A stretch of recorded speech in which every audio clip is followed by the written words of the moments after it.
சுழற்சியை குறித்தும் செயற்கைக்கோள் மூலம் நமக்கு கிடைக்கும் மேகக்கூட்டங்களின் அமைப்பையும் நீங்கள் இப்போ பார்க்குறீங்க.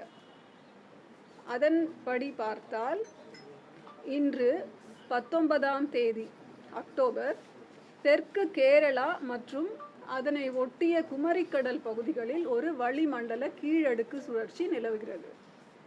அரபிக்கடலில் நேற்று 18ஆம் தேதி அக்டோபர் தென்கிழக்கு அரபிக்கடல் மற்றும் லட்சத்தீவு பகுதிகளில் கேரள கர்நாடக கடலோர பகுதிகளுக்கு அப்பால் நிலவிய ஆழ்ந்த காற்றழுத்த தாழ்வு பகுதி, அதாவது well marked low pressure area, இன்று 19ஆம் தேதி அக்டோபர் காலை 8:30 மணி அளவில் அதே பகுதிகளில் நிலவுகிறது.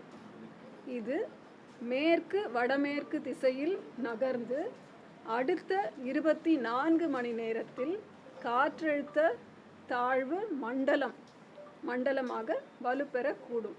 காற்றழுத்த தாழ்வு மண்டலம்ன்றது டிப்ரெஷன்.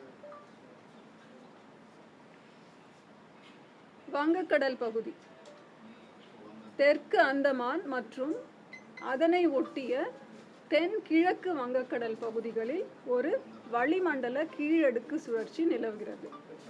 இதன் காரணமாக தென்கிழக்கு வங்கக்கடல் பகுதிகளில் வருகின்ற 21ஆம் தேதி வாக்கில் ஒரு காற்றழுத்த தாழ்வு பகுதி உருவாகக்கூடும். இது மேற்கு வடமேற்கு திசையில் நகர்ந்து தென்கிழக்கு வங்கக்கடல் பகுதிகளில் காற்றழுத்த தாழ்வு மண்டலமாக அதற்கு அடுத்த 48 மணி நேரத்தில் வலுப்பெற வாய்ப்பு உள்ளது.